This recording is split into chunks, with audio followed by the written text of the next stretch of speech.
afternoon. First, please accept my apology that I must do this talk in English. Were I to speak in Spanish, I would embarrass not only myself, but you.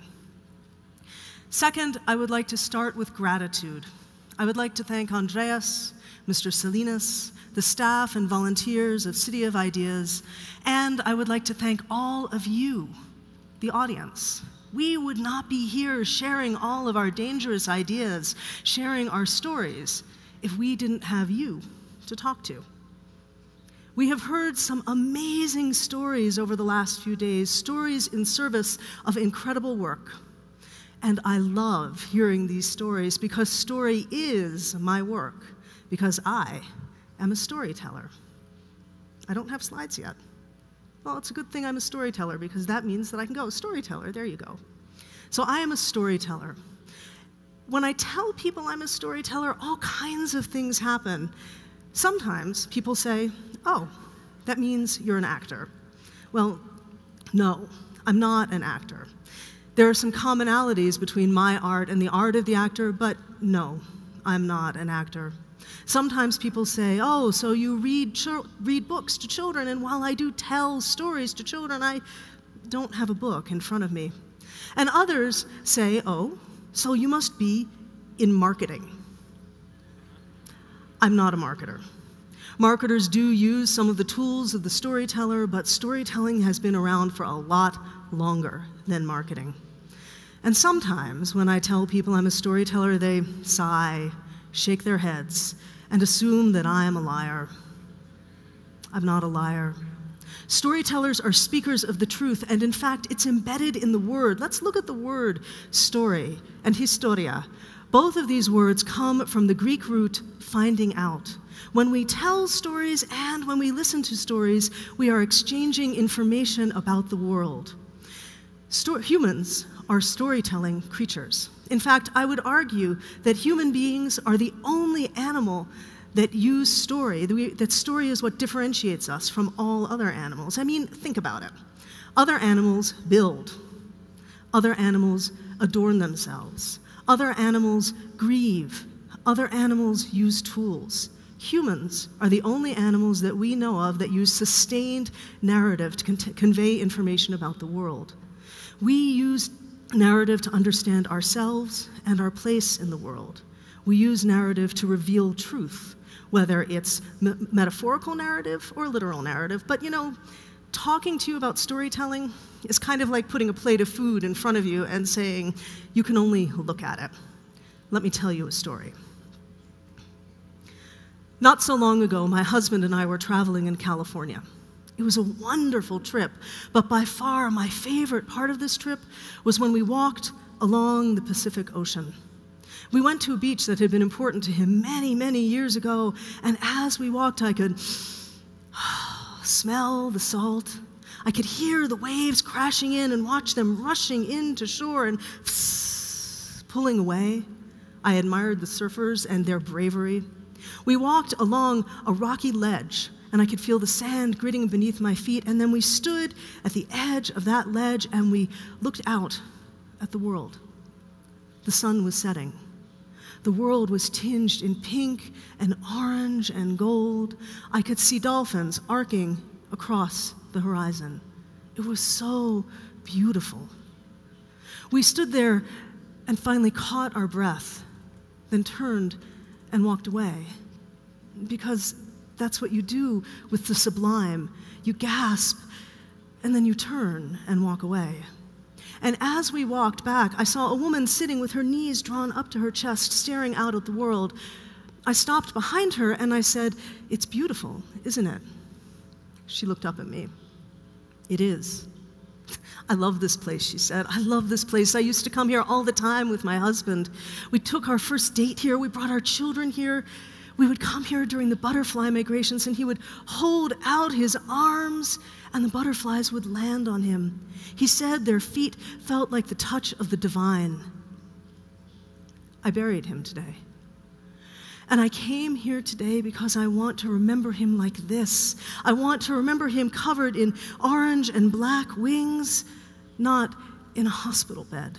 I don't want to remember the beeps and the tubes and him so small. I want to remember him like this.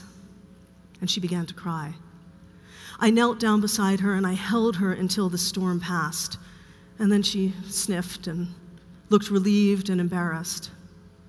I stood up and I turned and I walked away, because that's what you do with the sublime.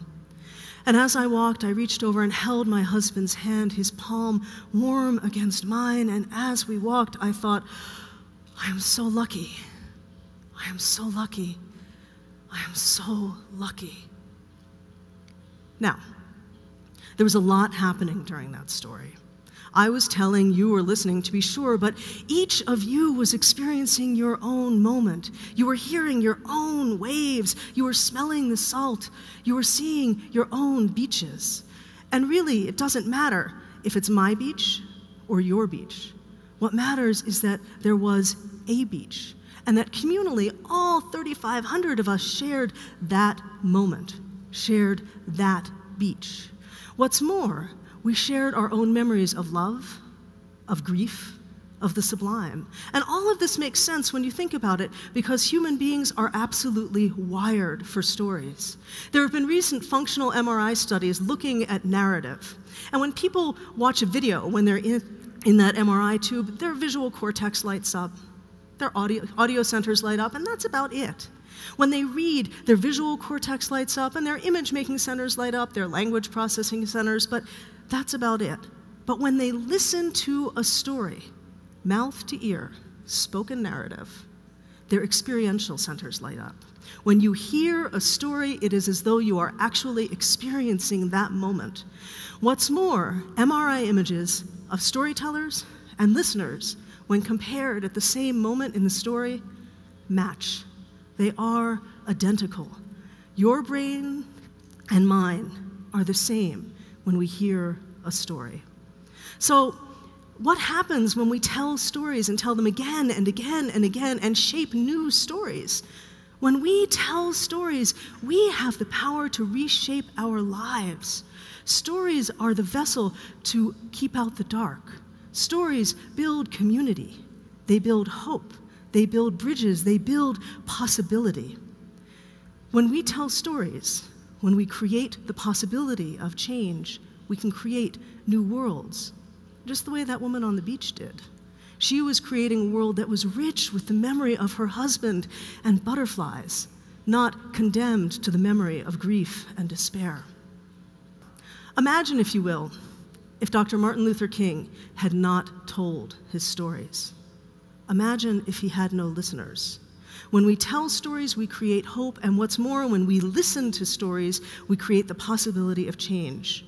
Listening to a story tells that storyteller that, yes, I believe this world is possible. Yes, I believe this dream is possible. Yes, we can create this new collaborative reality together.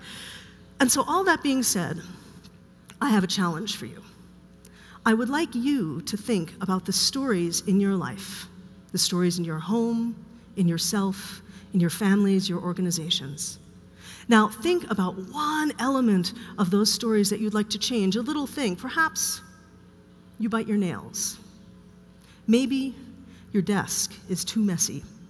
Or maybe in your office, those meetings just go on way too long.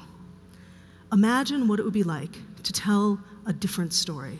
Could we have the house lights on, please? Thank you. I'd like you to look around this room. Look around, not at me, look at each other. In this room, there are tens, if not hundreds, of people who would love to hear your story. I challenge you, sometime before this conference is over, find someone, tell them your story, give them the possibility of a new world. What's more, if you are lucky enough to be one of the people who gets to hear a story, listen as if that story could be real. Listen with your whole heart. It's not your job to critique. It's not your job to offer suggestions or solve problems. Your entire job is to listen to the story and believe in that dream. I would love to hear your story. My husband would love to hear your story. I'm sure each of you would love to hear each other's stories.